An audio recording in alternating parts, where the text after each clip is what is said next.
As soon as he returned to the day before the apocalypse, the first thing our protagonist did was to slaughter all the cows on his family's farm. Those animals represented his family's entire livelihood. While he was carrying out the slaughter, the villagers who witnessed the scene were dumbfounded, whispering that the man was the weakest patient from the asylum.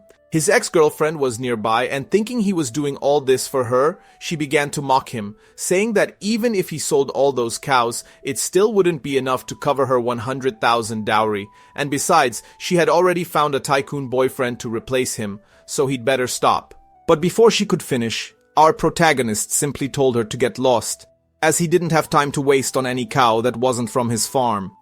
You might be thinking he's just a lunatic, but no, my friends, he was desperate, because only he knew that in about 3 hours, a terrible climate would form, and the world would go to hell. Show explains to us that the end wouldn't start with humans, but with animals, where the cattle would mutate first, becoming bloodthirsty and attacking any living being, and that subsequently, the virus would spread to humans faster than anyone could imagine. And in a month, the world as they knew it would be over. He remembers that in his previous life, he helplessly watched his family die before his eyes, but this time he swore that wouldn't happen. At that moment, Joe's parents arrived and panicked, thinking their son had gone crazy. His father shouted, asking what the hell he was doing, begging them to have a word before the situation became irreversible, as they needed the cattle to stay alive.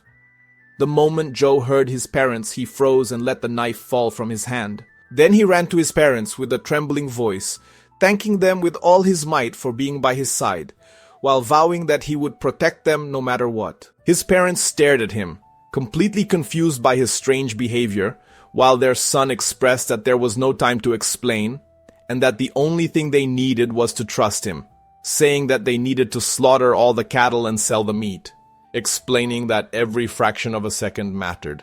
His father looked into his son's eyes and hesitated for a moment, but agreed, saying it was okay, as he trusted his son. Since his son was the only college graduate in the village, his father thought that if he was so serious, he must know something they didn't. His mother let out a long sigh, rolled up her sleeves, and silently joined the slaughter, while the entire neighborhood watched the commotion in perplexity. At that moment, Joe checked the time and realized that there were only a few hours left before everything fell apart, and with that he turned to the crowd and shouted, saying he needed 3 guys to help slaughter the cattle, saying he would pay $500 each. Some men who were adrift, upon hearing this offer, instantly perked up, pushing and shouting at each other for a chance to earn quick money. Without wasting a second, Jojo called a local butcher and sold all the meat for half the price with the condition that the payment should be in cash and quick. His parents watched somewhat desperately as the cows they had raised for a lifetime were reduced to meat and money in such a short time. To make matters worse, our protagonist didn't even give them an explanation, just stuffing the money into his bag and saying he needed to go to the city. Before leaving, he turned and begged them to stay inside the house and not open the gate for anything in this world until he returned. With that, he squeezed into the pickup truck and sped off. And at his first pit stop, he bought everything he could find for self-defense. Next, he went to the pharmacy, emptying the shelves of all emergency supplies and stock. However, there was still one thing Jojo needed more than anything else: gunpowder, because he knew that at the beginning of the world's downfall, whoever had firepower would be in control. He took the rest of the money to a small factory that apparently manufactured fireworks, but behind the scenes, they traded gunpowder illegally. And what is the irony of fate? The man who owns this dump is none other than Lin Ji, the rich boyfriend his ex-girlfriend had found. Upon arriving there, Jojo entered and threw his bag full of money on the table, while Lin Ji raised an eyebrow, then burst into laughter, asking if the bull was angry or what, asking if he was trying to win back his ex-girlfriend or something. But our protagonist, with balls of steel, just went straight to the point, saying he was there on business, as he had 100,000 in his bag and wanted to buy his gunpowder. At that moment, the greasy smile froze on Linji's face and his tone changed, saying that they were a legitimate business and didn't deal with anything suspicious. Jojo smiled ironically, asking if he was sure because last year, they found a woman in a blue coat near the back mountain, asking if he should dig her up and ask what really happened there. At that moment, almost Linji's soul left his body. Such was the nervousness the man faced. After a long pause, he turned to the woman beside him and asked her to take him to the warehouse. As Jojo left, Linjie leaned back, laughing nervously, while thinking that unfortunately someone knew about his secret, reflecting that this person couldn't last long. After this unpleasant encounter, Jojo returned home with his supplies and quickly called his older brother to help unload, but his brother had bad news, mentioning that his younger sister, who studied in the city, hadn't returned yet. At that moment, Jojo froze, because in his past life, she would already be home by this time, questioning if his early actions might have triggered a butterfly effect, and to make matters worse, there were only 30 minutes left before the outbreak began. Without saying anything else, he jumped back into the pickup truck and sped towards the city, begging them not to leave the house and that no matter what, they shouldn't open the gate for anyone. The tires screeched as he slammed on the accelerator, racing towards the school. He knew that most infections on the first day started with animals, but schools were crowded with people, and once it got there, chaos would ensue. Suddenly, the pickup truck shook violently, as if it had hit something, and Jojo braked sharply and jumped out to check. At that moment, he saw a terrifying mutant dog in the road writhing, while its eyes glowed blood red and its fangs dripped a thick black liquid. In other words, things had already gone bad. Meanwhile, the news of Jojo slaughtering the cattle had already spread through Qingshan High School, and his younger sister, whose name is Zhou Ying, was labeled the school freak. In class, Li Xiaoya saw Zhou Ying remain silent and became even more malicious with every word she uttered. And while waving her cell phone, she mocked, saying that her family was crazy and that her college brother had killed all their cows just to marry some village girl, labeling the action as pathetic. Ying got angry, slamming her hand on the desk and knocking Li Xiaoya's cell phone out of her hand, and at that instant, the teacher entered, saw the mess, and confiscated the cell phone without saying a word. After class, while Zhou Ying stayed to clean up, Li Xiaoya came over and pushed her to the ground, pulling out a box cutter, saying that she broke her cell phone, so it was time to pay for it. But before she could make her next move, her body began to convulse, and a jet of black blood spurted from her mouth. She collapsed, choking and vomiting uncontrollably, while Ying screamed and ran terrified towards the hallway, only to discover that the entire school was already in chaos, where screams of pain, calls for help, and everything else could be heard from all sides. Zhou Ying barely had time to process what was happening until a zombified classmate with bulging eyes and a torn mouth lunged at her. She then fell in terror, and her fall saved her as the zombie missed its pounce, falling face first onto the floor with a sickening thud. At that instant, Li Xiaoya staggered out of the classroom, now completely transformed, her body contorting unnaturally, and a grotesque smile plastered on her face. She screamed and lunged straight at Ying, but just before things went bad, we see that things went well. Because our protagonist arrived just in time, landing a flying kick that sent the zombie flying down the hallway. Breaking a window, the other zombie got up and he didn't hesitate. Drawing his knife with a swift movement and with a single strike, the zombie's head hit the ground before its body. Joe turned and saw his little sister, and saw that she was trembling and crying. And to try to lighten the mood, he mentioned that he could hear her screams from another planet and invited her to get out of there, as there was no time to waste.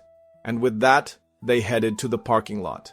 Inside the car, Ying forced a smile, mentioning that it was intense, wondering if they were participating in some kind of horror reality show or something, while her brother simply replied gently that it was okay to be scared and cry, and that the world was unfortunately changing, and they would need to adapt to it, saying then that their mother, father, and older brother were home and safe. This statement makes Ying give a slight smile of relief, but I have my doubts if everything is really okay there. But we'll find out soon, because back in the village, under the illusion of peace, we see that danger was already looming. Upon arriving home, they were able to confirm that luckily, everyone was safe, while Xiao explained that he would need to go out once more to find someone. His mother began to protest, but Ying intervened, telling her to let him go with a calm and resolute voice, because the girl whose life had been saved by a hair's breadth now perfectly understood that her brother was no longer the same as before. And his sister was right, because Zhao could really feel something stirring inside him. A strange and growing power that emanated from the inner chaos. A raw, untamed power full of possibilities. His thoughts then turned to a figure from his past life. Someone who crossed the zombie tide like a ghost, thinking that if he could find that person in this life, that person would be an invaluable ally. Meanwhile, inside the village committee building, Xiao Xia leaned against the door with all her might. She still believed that the residents were merely panicking, not fully understanding the threat. Suddenly, a large hand with a grayish-blue hue broke through the wooden door, and seconds later, bloodied zombies forced their way in, growling. The officials inside were paralyzed with terror, and just when all hope seemed lost, the window shattered and we see our protagonist dive through it, his blade flashing as he worked, and as a result, the zombies fell one after another. He rushed to Xiao Xia's side, gently holding her face and checking for any signs of infection, and when he saw no blood or bite marks, he let out a sigh of relief, for this was the woman who, in his past life, was cold, authoritarian, and almost untouchable, yet now she seemed fragile, almost human. At that instant, the man with glasses shouted, asking why he had killed them, mentioning that they were their neighbors, people they had lived with for years. Xiao inhaled slowly, trying to remain calm, and replied that they were no longer human, and that one bite or even a drop of infected blood was all it took for tragedy to strike, and that now they were nothing more than zombies. The man adjusted his glasses, uttering the word, "Zombies." That was old Huang. He was just looking for his missing granddaughter, saying that they should call the police and let the authorities handle it. At that moment, the imbecile Lin Ji came out of the back room, clapping slowly with a smug smile, mentioning that he was a really tough guy, asking him what the next step was. Dripping with irony, he asked if the government was also part of a conspiracy or something, saying that this zombie stuff was just idle talk. With that, he began to incite the people around them to have him arrested, and the crowd actually started to get riled up and demand our protagonist's head. However, before things went bad, Xia Bingbing spoke up and said that she saw with her own eyes that Xiao Zhou had saved everyone's asses. At that moment, our protagonist looked at her with gratitude, and then mentioned with conviction that if they still didn't believe him, he could show them the truth, saying that they could go to the forest behind the mountain. Lin Ji's eyes narrowed, as he had already noticed Zhao's strange behavior in the city, stocking up on weapons and supplies, and now he was almost certain that this guy knew something, thinking that if Zhao had anything that could expose him, then he had to go, no matter what.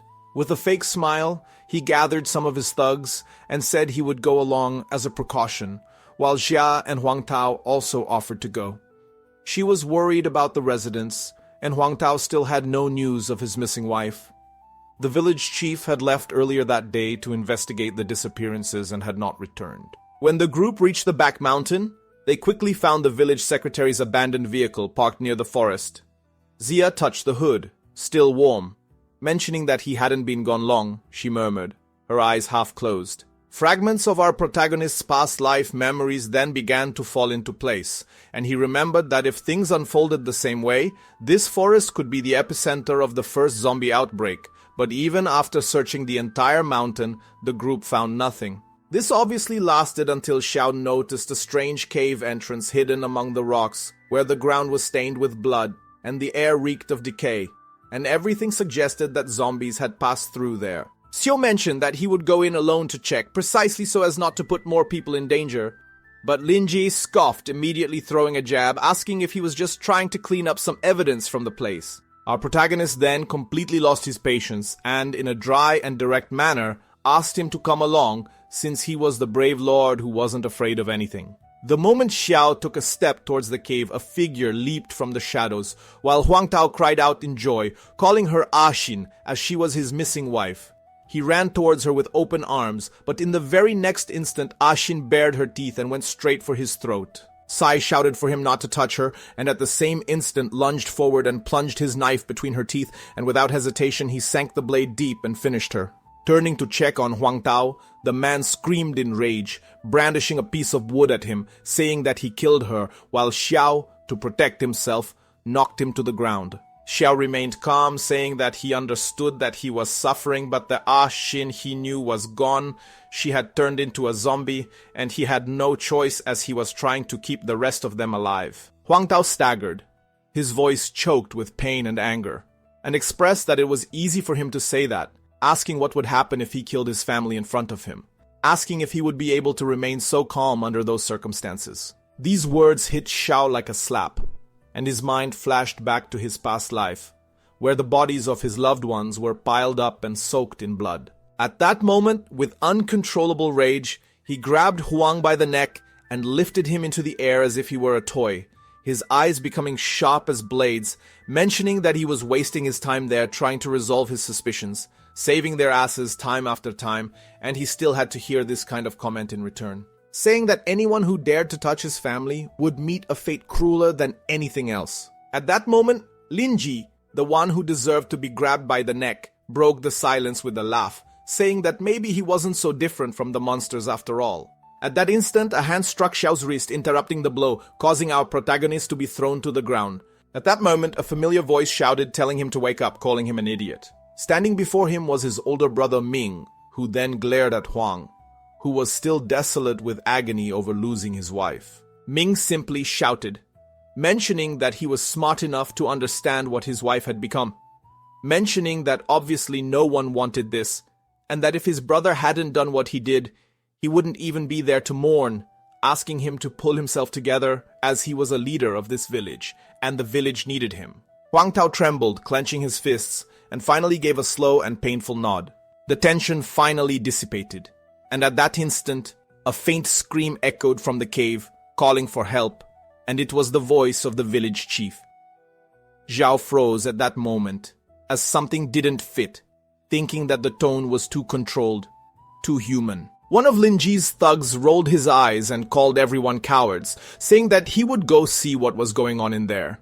With that, he stepped into the cave in a few strides, dropped his flashlight, and those outside became alert. We see that his torso was split in half, blood spurting everywhere, and that furthermore, a gruesome zombie dragged one of his halves and casually tossed it aside like garbage. And behind it, hundreds of bright red eyes illuminated the darkness. In other words, the horde had awakened. What Xiao saw was far beyond what he had imagined, as the number of undead emerging from the cave was terrifying. And even if he could fight to escape, how could he protect both Xia Bingbing and his brother? Fortunately, the Zhou brothers had trained since childhood under a retired military martial arts master, and their skills were nothing short of elite, good enough to match professional fighters. Zhao then warned them to aim for the head, as they were sensitive to direct light. At that moment, all hell broke loose, and the brothers moved in perfect synchronization, striking and dodging, clearing the area in minutes. Parallel to this, we see that Linji had already hidden behind a tree, afraid even to breathe. From the depths of the cave, the same strange cry for help echoed again, while Xiao and Ming exchanged glances.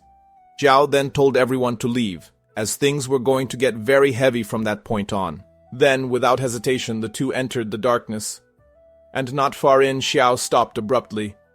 A corpse lay ahead, dried out like a husk, with its heart completely missing. That same voice called out again, whispering supernaturally through the air. Ming raised his flashlight, sweeping the cave, and there, sitting with his back to them, was the village chief. And then he turned sharply with a pale face and empty eyes, and from his chest, tentacles began to unfurl. The creature lunged at them with terrifying speed. Xiao reacted, striking his knife towards its head, but the moment the knife hit, he knew something was wrong, and that this was no ordinary zombie, but a mutant. In the next instant, tentacles whipped out and hurled our protagonist against the cave wall. Ming's flashlight beam hit the creature's face and it shrieked, recoiling violently from the light. Seizing the moment, they staggered out of the cave. Ming, desperate, asked Xiao what that thing was, and his younger brother replied that it was probably a cross-species infection, maybe some kind of genetic recombination between animals and humans, and that it wasn't just an undead, but something that had evolved from it. At that moment, bats began to fly out of the cave while that terrifying mutation followed, landing an extremely powerful blow on Ming, throwing him far away. At that moment, Xia grabbed one of its tentacles with bloodshot eyes and pulled with all his might, but it was useless as the monster's power was overwhelming, far beyond what any human could withstand. Just as the creature's jaws were about to close on Zhou Ming's hand, Xiao froze in helpless horror, and then, out of nowhere, a car sped into the scene. The door burst open, and behind the wheel was Xia Bingbing. She aimed without hesitation and ran over the mutant zombie, throwing it away. Xiao didn't miss the opportunity, lunging at the enemy and delivering the final blow. ending the creature's life once and for all. When they realized that the monster was actually the village chief, Xia Bingbing was visibly shaken. Ming exhaled deeply, his voice weary, saying that if she hadn't appeared at that moment, they both would be dead now. But before they could catch their breath, our protagonist's face paled, as he had noticed a clear bite mark on Ming's forearm. Ming then gave a weak smile and said he was sorry, as now Xiao would have to take care of the family alone, and as for what came next, he didn't even need to say it. These words pierced Xiao like a blade, because deep down, he already knew that he would have to be the one to end his brother's suffering. Looking at his infected brother, Xiao was overcome with guilt, as he believed that being reborn would give him the chance to change fate and protect his family, and he questioned why destiny was repeating itself. Suddenly, his eyes fixed on the mutant's corpse, and he rushed over and tore the blade from the creature's skull, then struck its head repeatedly.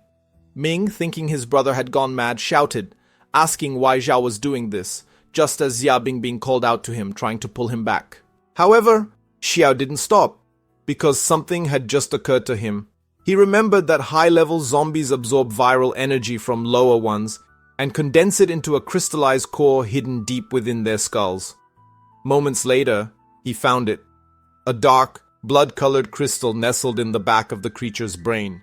He turned to Ming, his voice firm and eyes burning with hope, saying that he hadn't transformed yet, so there was still time, and with that, he held out the crystal. Xiu spoke in a heavy voice, saying that it was a zombie core, formed from concentrated viral matter. It shared the same source as what was in his body, saying that if he took it, there was a chance of evolving into an enhanced immune type. But there was also a chance of turning into one of those monsters. Ming barely glanced at it before swallowing it without hesitation, while Xiao, in turn, hesitated, but deep down, he knew this was their only chance. After swallowing it, Ming smiled, saying that he could have said that earlier, as it would have spared him the suffering he went through. With that, he asked when it would take effect, while Xiao replied that the results would be visible in 2 days. Ming nodded, turning towards the cave. 2 days. If I don't come out by then, seal it. But if I come out with superpowers, you'd better not be jealous. Watching his brother walk away so casually, our protagonist finally felt the weight on his chest lessen a bit, as he believed in him, and with a faint smile, he whispered that he would be waiting. However, no matter how difficult things are, there's always someone to make it worse. And hidden behind a nearby tree, Lin Ji was listening to the entire conversation, and a sinister smile spread across his face, thinking that he would speed up the process. The scene changed, and the next morning, as the sun began to rise, Ying entered Xiao's room wearing a kind of totally ridiculous battlesuit, saying it was time for him to wake up. Our protagonist turned his head and gave her a helpless look, saying that it looked like she was cosplaying some third-rate science fiction. Jung reminded him that he said they needed to step up their defenses, so she stayed up all night making this armor, asking if he thought it was cool, then waiting for compliments. At that moment, Zhao poked the armor with a finger, sending the poor girl rolling away. Xiao then asked if her trick was going to be playing bowling against a horde of zombies. Arriving outside, he observed that his father was building a huge fence around the house, and upon seeing his son, he jumped off the wall and picked up a nearby barrel of gunpowder, walking over with a huge smile, asking where he had gotten that. Xia sighed and replied to his father that it was gunpowder, not a toy, but Mr. Zhou had already slung the barrel over his shoulder, running off with a laugh, and watching his excited father, Xiao just asked him not to blow up the house. Suddenly, a loud bang came from the side yard. He turned and saw his mother, with a wok stuck on her head, brandishing a trident. He asked if breakfast was ready, but his mother replied that she didn't have time for that, because she needed to train. And our protagonist just sighed and thought that maybe it would be a good idea to go to Uncle Sang's to eat with him. At that moment, Xia Bingbing had been standing in front of Xiao's door for some time, about to ring the bell. When the door opened from the inside, Xiao came out surprised and asked what she was doing there. She lowered her head, hesitant, and then, as if gathering courage, she looked up and said loudly, I need your help with something." Xiao wondered what she needed, but at that instant, his mother also came to the door, and when she saw who it was, she smiled warmly, asking Xiao to come in, and she thanked her, saying that she wouldn't take long, as she was there to talk to Xiao. She turned to him, her tone serious, and said that the village committee had begun to organize defenses and that everything was going well so far. However, she had contacted the county police station last night, and since then, there had been no response. Xiao then quickly checked his phone and saw that it had no signal. And frowning, he thought that this was strange, as it hadn't happened last time. Xiao continued, saying that this didn't seem right and that if they were isolated, they could lose communication and wouldn't know if they would receive help or anything like that, then asking Xiao to go with her to the county, as she needed to find out what was going on. Xiao remained silent, clearly disturbed by what she had said, and noticing his hesitation, she apologized, mentioning that she felt terrible remembering what happened to his brother yesterday, and that even after all that, she was already putting him at risk again. However, she really needed to go to the county to find out what was happening, as it was her responsibility, and he was the best fighter she knew, as he understood these enemies better than anyone. At that moment, Xiao's mother intervened and gently interrupted, saying that was enough, because if it weren't for her yesterday, her son might not have returned. Furthermore, what happened to Ming was his own choice, and it wasn't her fault. With that, she asked Bing Bing for a minute, as she wanted to talk to her son, and he followed her inside the house. Inside, she was quiet, rummaging through an old wooden shelf, and without turning around, she spoke softly, saying that his father and she were his parents, and that they shouldn't hold him back, and that they should protect him, not burden him. With that, she pulled out a long knife wrapped in an old cloth and gave it to him so that he could protect himself. At that moment, Xiao and Bing Bing walked side by side, heading towards the county. Behind them, Xiao's mother stood quietly at the gate, watching until their figures disappeared into the distance. At that moment, a faint smile appeared on her face as she murmured to herself, saying that those two made a beautiful couple. The scene shifted, and we see that deep within the cave, Zhou Ming remained still, waiting for his body to react to the zombie core he had just swallowed. At that moment, he heard the sound of footsteps approaching, and thinking it was his brother, he simply pleaded for him not to come any closer yet. However, at that moment, he realized that something wrong wasn't right, as he felt his boots getting wet, and saw a liquid running there. Upon putting his finger in it and inhaling, he realized it was gasoline, and before he could do anything, a massive explosion occurred in the cave. In the meantime, our protagonist and Bing Bing were on their way to the district in search of help. Xia, in the passenger seat, looked out the window, humming a tune-off key, while our man Zhou glanced over and couldn't help but think that she really wasn't good at this singing thing. Noticing she was being watched, Xia Bingbing blushed and apologized, explaining that she hums whenever she's nervous and that she knows she's off-key. However, our protagonist wasn't making fun of her or anything like that. He actually felt a strange reaction, a kind of warmth, because he recognized that she was clearly scared but still striving to move forward, thinking that this was the Xia Bingbing he knew. With so many unexpected variables this time, he realized he couldn't rely solely on memories from his past life, but her sensitivity to zombies was something he had to trust. Without warning, he said, "Bing Bing, you should come stay at my place." And upon hearing this, she froze, slowly turning to look at him with slightly flushed cheeks. She asked why she should do that, and Zhou didn't even notice the change in her tone, as he was still immersed in his thoughts, thinking that if he told her about his future powers, she would never believe him. So instead, he simply said, "Because I need you to be safe. I can't afford to lose you." Just as Xia Bingbing, with still flushed cheeks, was about to ask what he meant, Zhou suddenly frowned. Ahead, the road was blocked by a landslide, and they quickly got out of the car to inspect it. Looking at the mess, Xia Bingbing sighed in frustration that there was no way for them to reach the district like this, and our protagonist didn't respond. But inside, he was tense, thinking that this road was fine in his past life, meaning something had changed. At this, he expressed that if this route was truly cut off, they would have serious supply problems in the future. Then saying that it would be better for them to go back to the village, trying to be positive by stating that they would figure it out, while Bing Bing silently agreed.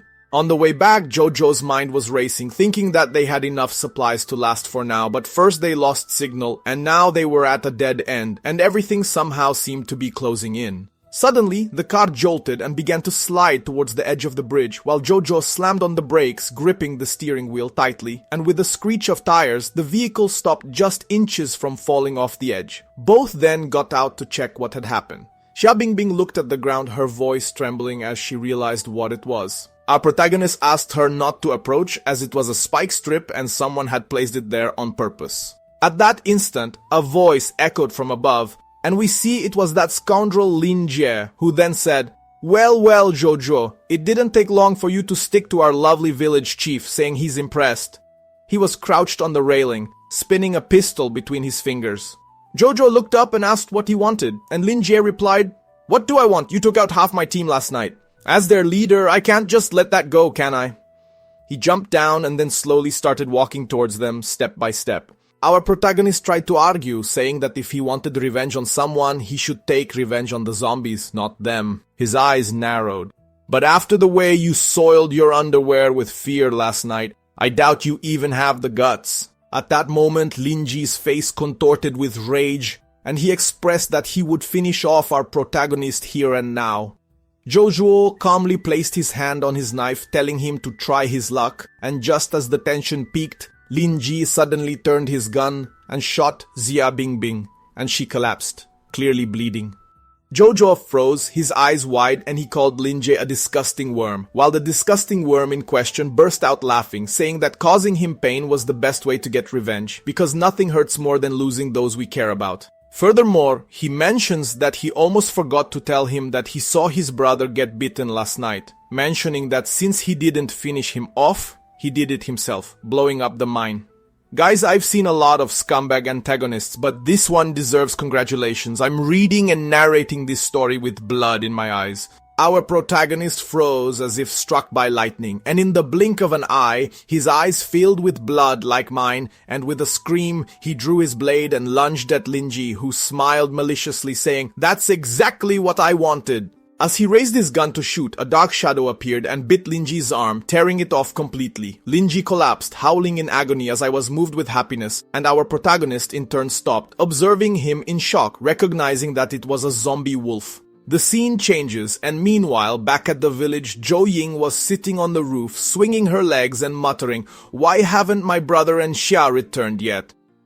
At that moment, someone knocked on their gate and shouted, asking if Jojo was there. Ying, peeking, realized it was Huang and Uncle Niu, saying that he wasn't, asking what they wanted. A voice urgently shouted. Huang Tao suddenly pointed to the mountaintop and shouted, "Look over there!"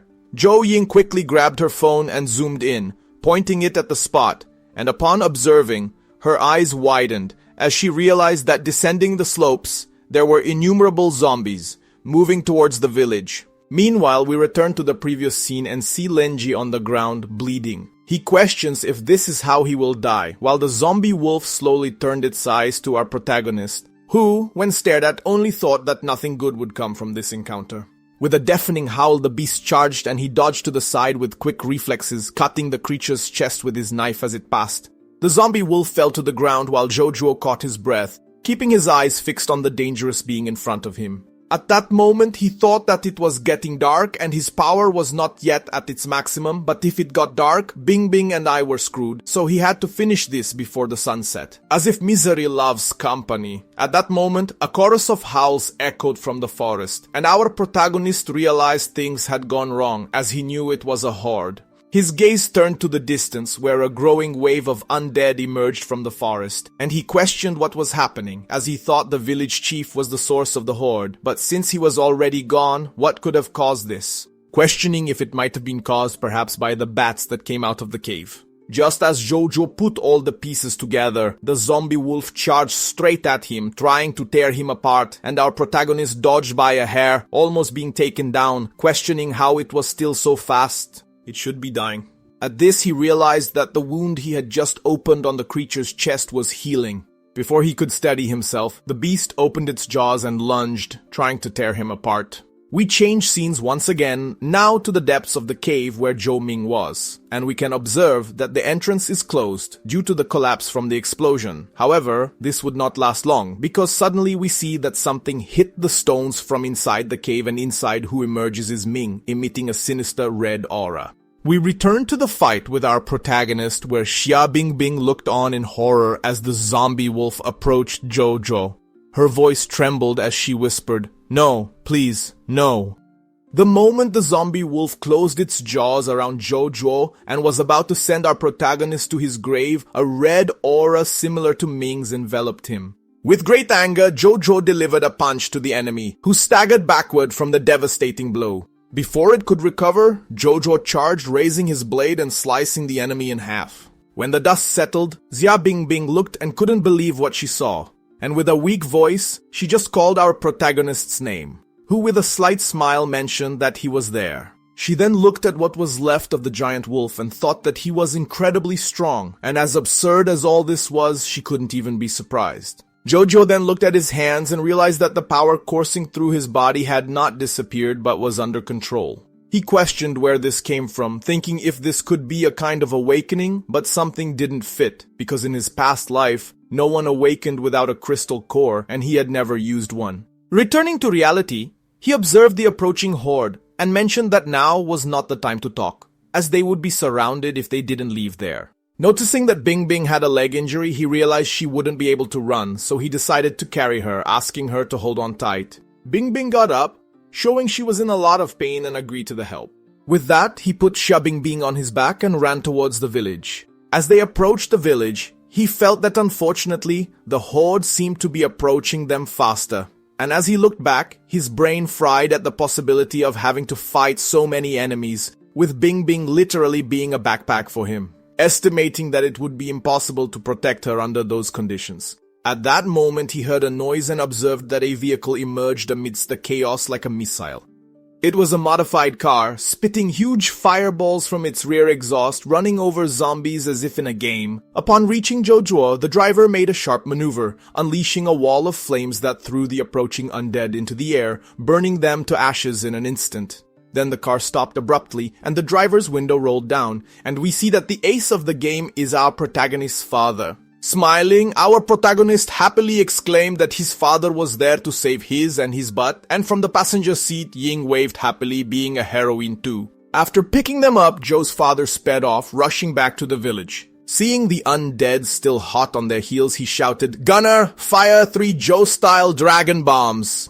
While Ying, without hesitation, pulled 3 homemade incendiary bombs from her backpack and threw them out the back window, causing flames to explode behind them, incinerating several zombies while the creatures continued running, even engulfed in fire. Joe's father roared that these bastards remained on their heels even while burning, expressing that he would increase the intensity. And with that, the madman threw a barrel of gunpowder out the window and then tossed his cigarette into it, causing a colossal explosion there. Ying, seeing the circus ablaze, cheered with her eyes shining, mentioning that it was insane. Joe then remembered that there was a medical kit under the seat and bent down to grab it, preparing to bandage Bingbing's leg. However, Ying took the first aid kit from his hand, saying that it wasn't right to go grabbing people's legs like that, unless there was something between them that she didn't know about. Bingbing almost buried herself in the ground with embarrassment and gave that nervous laugh, while Jojo just rolled his eyes, thinking that she always adds fuel to the fire.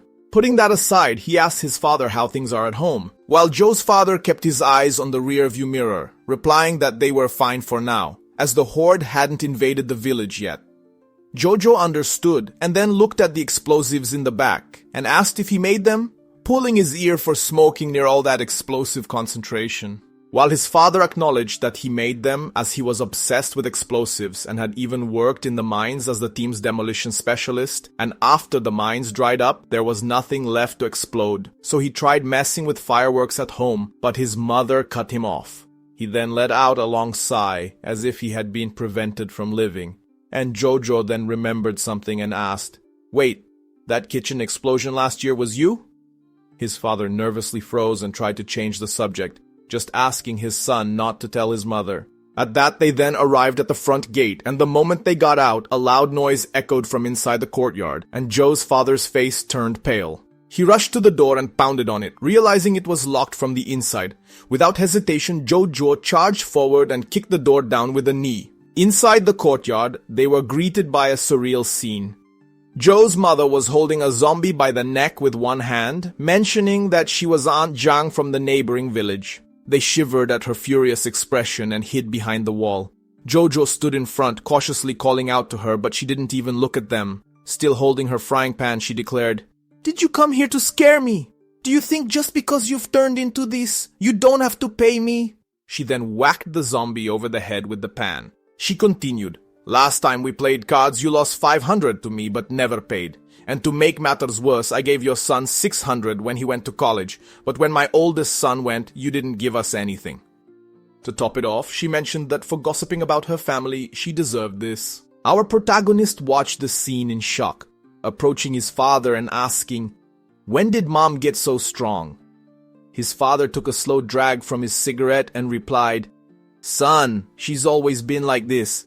Back in the day, your mom ran the show, and not even 5 men could stop her in a fight. She only calmed down when she met me, although, to be honest, she kind of forced me to marry her." Upon finishing this, he received a bonus pan to the head just to wise up and stop talking nonsense, because according to her, he begged to marry her. She turned to Jojo and mentioned, "And the smarty pants there destroyed the front gate thinking he's a hero. Just wait until I get my hands on you." These words put more fear into our protagonist than any zombie could, and he immediately took a step back, trying to escape, but Bing Bing appeared and said, "Aunt Zia, please spare the citizen's rear end, as he was truly worried about you." When she realized Bing Bing was there, her face softened in a snap, and she mentioned, "Oh, Bing Bing is here too? I was just kidding, don't take it seriously. And he's super chill, you know?" Jojo stood still, looking at the scene and thought her acting was more terrifying than the zombies. At that instant, a terrifying noise came from the side of the courtyard wall. A zombie had climbed over and was screaming, but before it could jump, it was hit in midair and thrown back out. On top of the wall, Huang Tao shouted, "Stop talking! They're getting in! Zombies are flooding the village, and there's a whole group coming straight for us from the west!" With these words, Jojo's eyes sharpened, his strength channeled and coursed through his body, launching himself directly into the fight. Upon seeing his father throwing explosives, his sister operating a homemade cannon, and his mother advancing with her iron pan, Jojo's heart filled with conviction, thinking that this time they would fight together and not let any of them pass. But then suddenly, the zombies in the rear began to retreat, and Zhou Ying showed disbelief, questioning whether they were retreating or scared.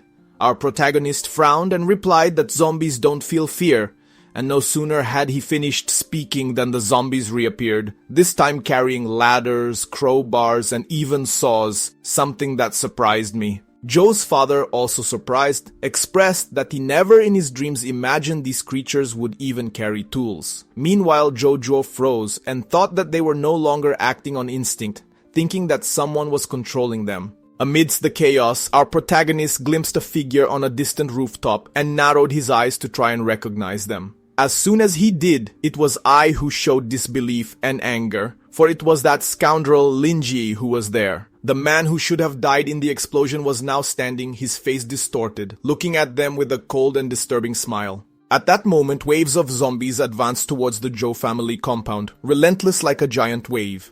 Joe's father cursed through gritted teeth and shouted for Ying to throw the explosives. However, his daughter replied in a panic that they had run out. At this moment, Huang Tao told Jojo that some of them were climbing up the side, and our protagonist turned and saw several zombies scaling the wall, and his heart even skipped a beat.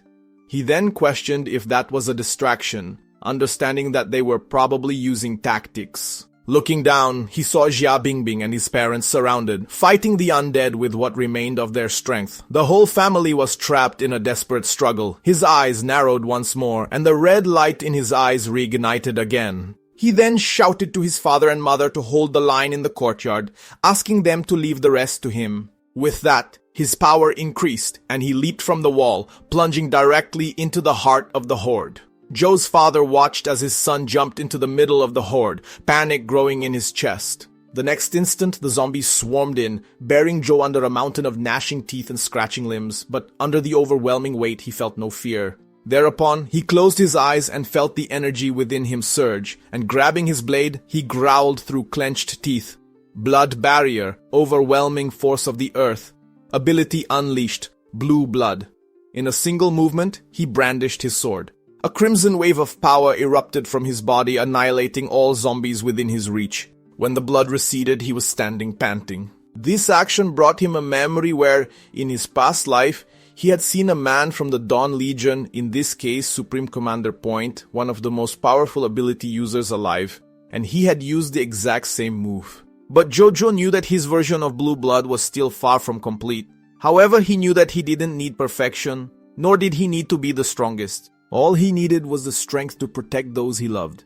He looked at the distorted figure on the rooftop and said that these zombies meant nothing, recognizing that the true threat was the one controlling them, so if he eliminated the main one, the minions would also succumb. As another wave of zombies advanced towards him, he smiled and his eyes glowed red once more. Thereupon he said, "Do you really think this kind of trash is enough to stop me?" As soon as our protagonist finished his words, a deafening roar exploded behind him and a shiver ran down his spine. Thereupon, he turned just in time to see a zombie attacking Xia Bingbing, and before it could reach her, our protagonist's mother smashed the creature's face with a frying pan, sending it flying. She rushed to Bingbing's side and asked if she was okay, and she replied yes.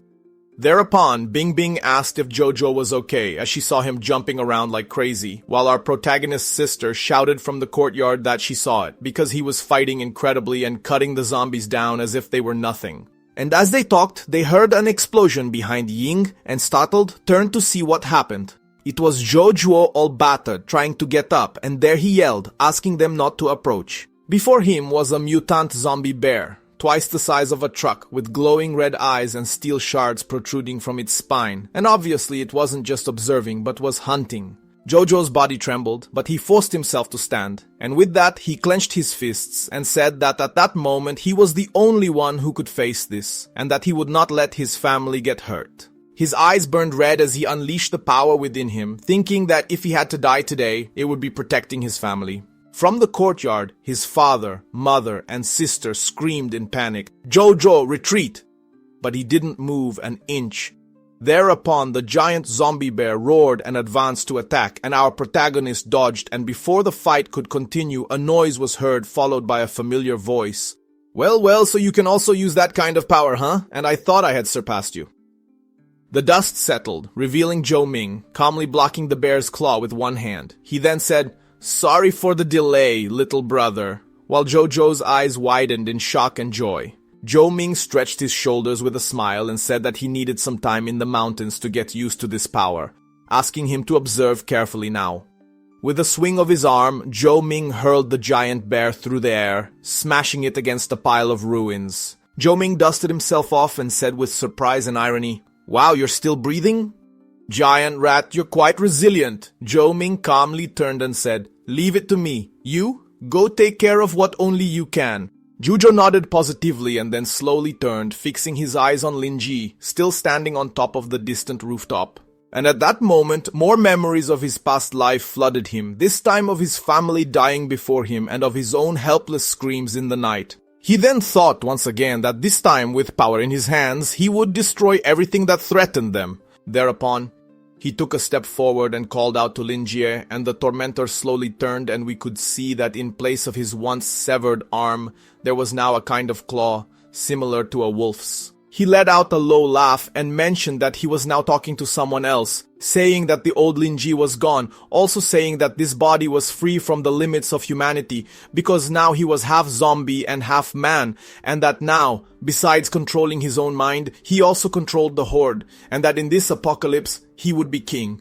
Below him, the zombie horde invaded the building while Lin Ji stood there, emanating a dark power that flooded his body. He then mentioned to Jojo that he should really thank him because if he hadn't cut that zombie wolf into pieces, he wouldn't have gotten the core crystal so easily. He then mentioned that he had already decided how he would reward him, and before he could finish his little speech, Jojo's blade split his head in half. Jojo then sheathed it with a cold expression and said that he was still the same coward, only with a bigger mouth, mentioning that he couldn't stand to hear the nonsense of an imbecile who aspired to be king anymore. Thereupon he turned, thinking that with Linje's defeat everything would be easier for them. However, a laugh echoed from behind, and a voice asked if that was all he had, and Jojo froze.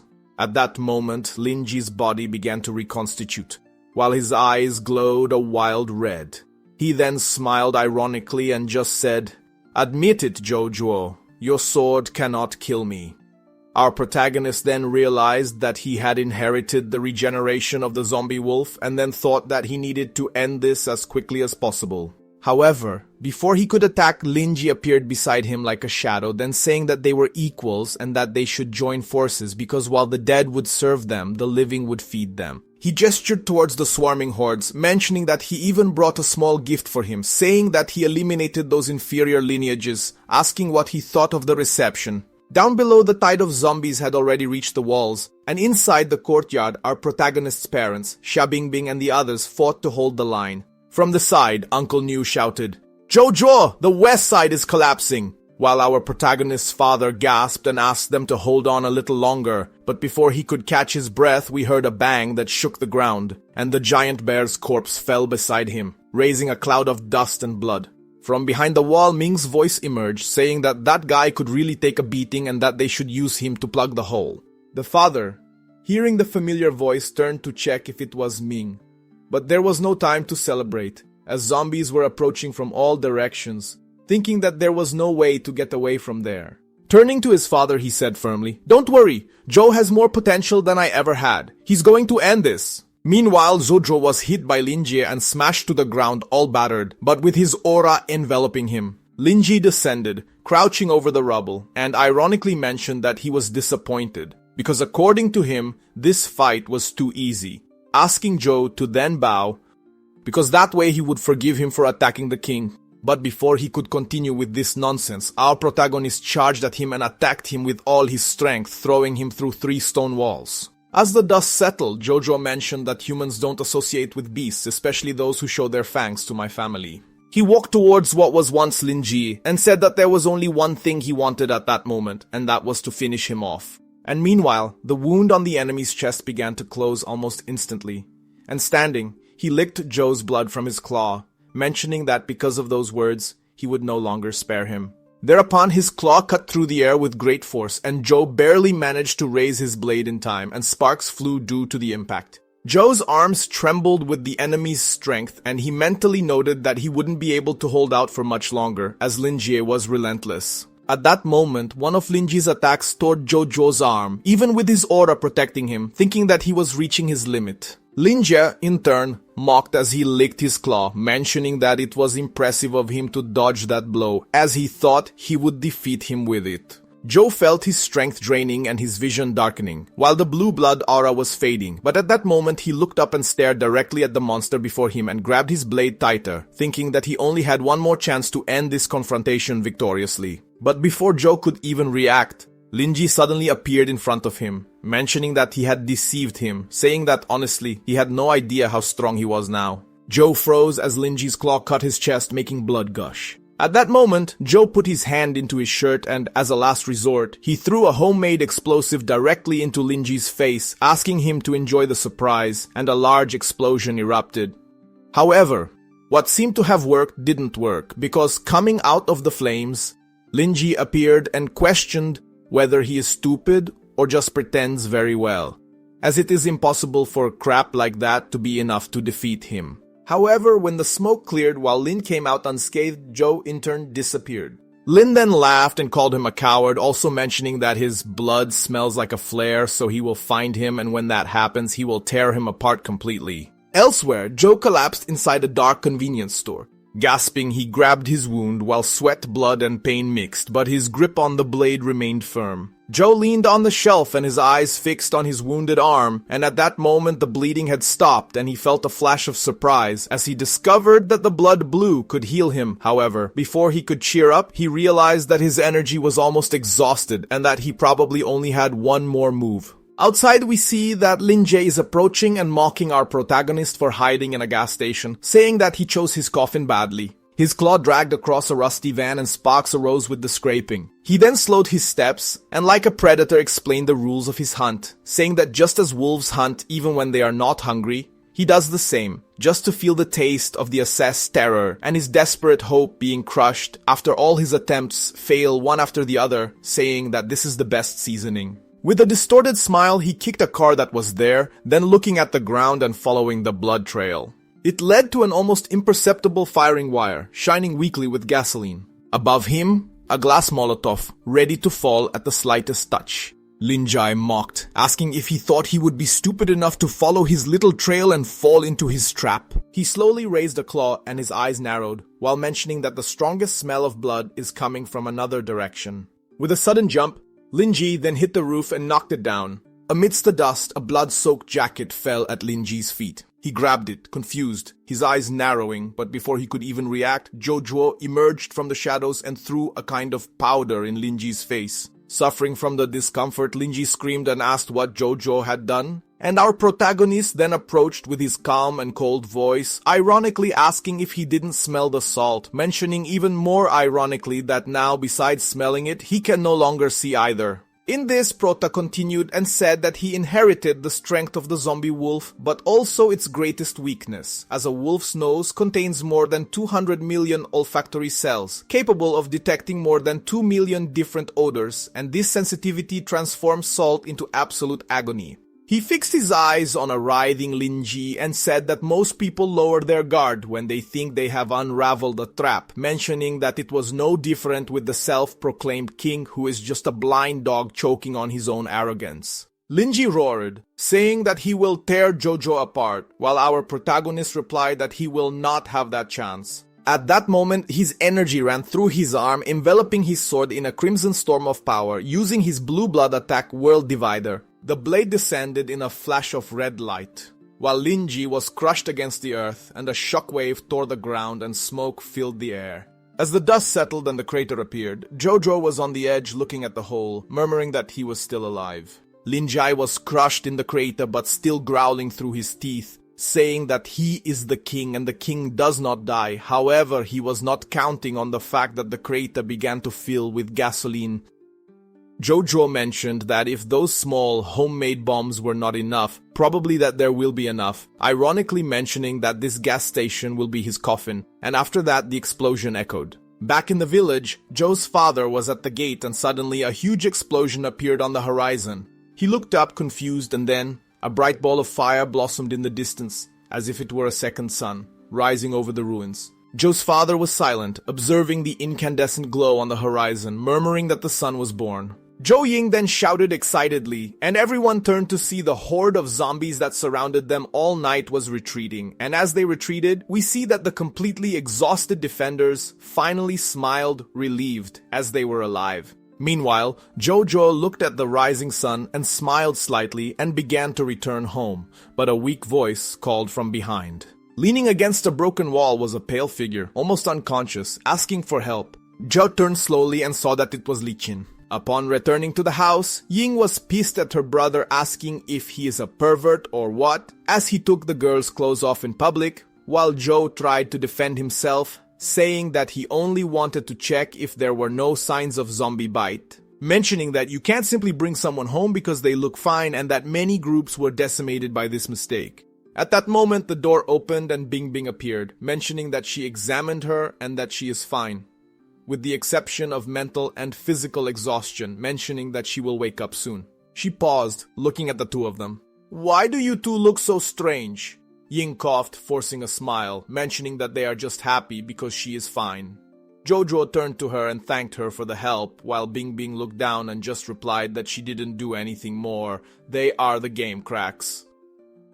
After some time and a brief rest, Huang Tao, Uncle Niu, and Xia prepared to leave, as they need to check the village for more survivors while the sun was still high, as this is part of their duty as members of the village council. Shortly before leaving, Jojo called Xia aside, realizing that she was bothered and just asked her not to blame herself after all. No one could have predicted that this hecatomb would happen, and stopping a tide of zombies is a colossal job, and that because of this she needs to understand that it will not always be possible to save everyone, but while there is life, there will be hope. Bing Bing, receiving the kind words of our protagonist, only thanked him as the words comforted her. Meanwhile, Ming was just looking from a car and thought that he is happy to see that his brother was talking like a normal person, while Jojo in turn watched the group leave and murmured that this time the end will be different, and Ming raised an eyebrow, thinking that his brother was hitting the wall and asked what he was talking about. while Jojo only said that he was just thinking out loud, asking his brother to hurry up, as they have to do a cleaning of those related to setting fire to the zombies. The two drove to the mountains and began the cleaning, and after that, standing in front of the burning corpses, Jojo said softly, "These mutant bodies have to be incinerated, because if the animals gnaw on this disgrace, we will have more headaches." Jo Ming then began to clap his hands with the intention of removing the dust, and mentioned relieved that this time apparently they will be able to have a good night's sleep at home. At that moment, he then asked his younger brother to wash the car at the gas station that was nearby, as the car is stinking like hell, while Joe just gave that basic scratch on his face and thought about the station that he sent into space. At that moment, the two entered a stalemate about who was going to wash the car, and then decided to decide through the so-called ghost tag, where they set up a game and Ming would be the ghost hunter, while Jojo was the ghost, and the rules were simple, where the hunter counts to 10, while the ghost runs away, and if the hunter manages to catch him in 3 minutes, he wins, and if the ghost escapes for that time, he wins. At that moment, Jojo decided to use his power to try to escape as much as he could, while Ming just laughed to see that he is using this trick without taking into account that he also knows how to use it. And before our protagonist could even react, Jo Ming was already right behind him. He advanced to grab him, but Jojo stopped abruptly, turned his body and dodged to the side like a shadow. The two ran through the forest, jumping, dodging trees, and suddenly, Jojo jumped, aiming at a branch of a tree. Jo Ming showed surprise and recognized that going high is a good attempt. However, he had an idea as good as simply smashing the tree at the exact moment that Jojo would land on it. Scared, Jojo adjusted in the air and landed safely on the ground. Behind him, Jo Ming was still smiling for having knocked down the tree. Jojo had barely landed and already had to worry about the tree trunk that his brother threw at him. And I think they raised the level of throwing the flip-flop at his brother. Now it's a tree trunk, a hit. At that moment, both were pushing the trunk, and Jojo, realizing that he would not thank his brother's strength, let himself be pushed back, and after that, we see that the trunk smashed on the cliff, and Ming worried if he didn't hit hard and didn't send his brother to the grave. However, just that no, because a pebble then flew at Ming's head, and Joe just mentioned from up there that the time was up and the ghost won the round. Jo Ming looked at the cliff, questioned how that leper got up there so fast, and the leper in question replied that it was when he leaned against the cliff to absorb the impact, mentioning that he discovered a little more about how our powers work, and while they are talking, we see that there is a jaguar listening to their conversation. Ming then asked if his brother got that power by having lunch with one of those cores, and our protagonist only mentioned that it was something like that, thinking while answering that technically he acquired that power in his previous life. Jojo then explained that their abilities may even seem the same, but they are a little different, as he can access other people's powers. Ming, upon hearing this, showed surprise and asked if he would then be able to clone his powers, and Jojo mentioned that it is something like that. He then mentioned that his brother's ability, which is called Blood Bastion, increases physical strength, speed and defense, and that in addition, that crimson aura around him can block most physical attacks. Based on the fight they had, he imagines that he would be able to replicate more or less 70% of his ability, and Ming felt defeated when thinking that even with 70% he still came out defeated. However, our protagonist continues and says that in addition he can evaluate his abilities in a very detailed way, and according to Ming, even the future did not expect this. Asking if he has a kind of interface and if he can tank dungeons alone, and if his name is Jin Woo. Oops, wait there, wrong manhwa, continuing. Jojo mentioned that he doesn't have any of that, his thing is more instinctive, as if he could feel the numbers of a person's strength. He explains that, for example, if the average statistic of an adult is 20, his brother's power and agility would be around 90, while his resistance is close to 95. And as for intelligence? At that moment, Ming interrupted and asked if he had become more intelligent, and Jojo tried to be nice to his brother and mentioned that his intelligence is discreet. That is, he called him dumb because using a tree trunk to attack is anything but intelligent. Ming wrapped his arm around our protagonist and said that he may even be dumb, but if he insists on messing around, he will lose his teeth to stop being an idiot. At that moment, he mentioned that he was already forgetting something, saying that he hid in his drawer the crystal from the zombie bear core, mentioning that this may be useful in the future. At that moment, the video ends, and now we have many questions hovering in the air. Who is the citizen who was listening to their conversation? How will this story continue?